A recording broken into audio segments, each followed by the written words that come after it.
Hello everyone, welcome to this next video on complex analysis. In this video we shall take question from GATE 2004 exam and it is of 2 marks. The question is the number of zeros counting its multiplicities of the given polynomial. This polynomial is given to us having order 5, right? Inside the circle mod z is equal to 2 is which among these 4? So out of these 4 we have to tell how many zeros does this polynomial have inside this circle. Now this is important. So what is this region? This region is basically a circle with center at 0 and radius 2. So this is 0 and we have 2 over here, say minus 2 here and 2 here and minus 2 here. So that means our circle would be something like this. So on the circle, we will say inside this circle, they are saying inside this circle, how many zeros does this polynomial have? So one way is you can go for finding all the zeros. You can find all zeros of this polynomial. So obviously that procedure would be lengthy, and in most of the cases you might end up finding 1 or 2 zeros, and you may not be able to find all the zeros in the given amount of time. So what is the solution? The solution is given by this very beautiful theorem by that of Rauch, right? This theorem says that if we are given two polynomials f of z and g of z, which are both analytic inside and on a simple closed curve C, moreover, it is given that the modulus of any one of them is less than the other.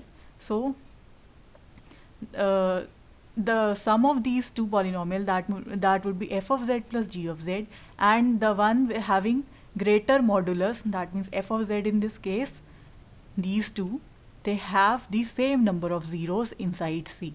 So now let us look at how this theorem solves our problem.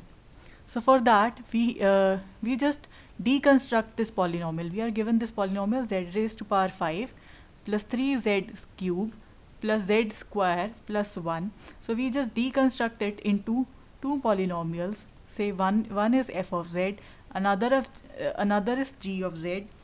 So let me take f of z to be z raised to power 5 and g of z to be this remaining portion. So it would be 3z cube plus z square plus 1. Now I can divide these two and take their modulus in order to obtain a relation between their modulus values. So if for this thing, I am checking whether f of z, modulus of this term, is greater than the modulus of this term or vice versa. So I am saying this thing modulus is greater than the modulus of f of z. So for that I am just substituting their values. So it would be z raised to power 5 and the value of g of z, that is 3z cube plus z square plus 1. So now I can use this inequality sign, right, and I can separate this modulus onto each term.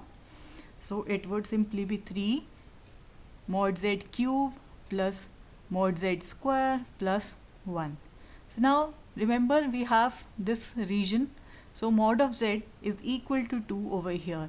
So we just simply substitute the value of mod of z is equal to 2 into this particular equation or relation.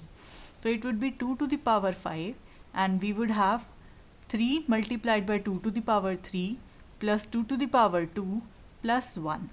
So when you simplify this thing, it turns out to be 32 divided by 29. So now this fraction is obviously greater than 1. So we end up by having this result that modulus of f of z is strictly greater than the modulus of g of z. So this is the relation that we obtain from here.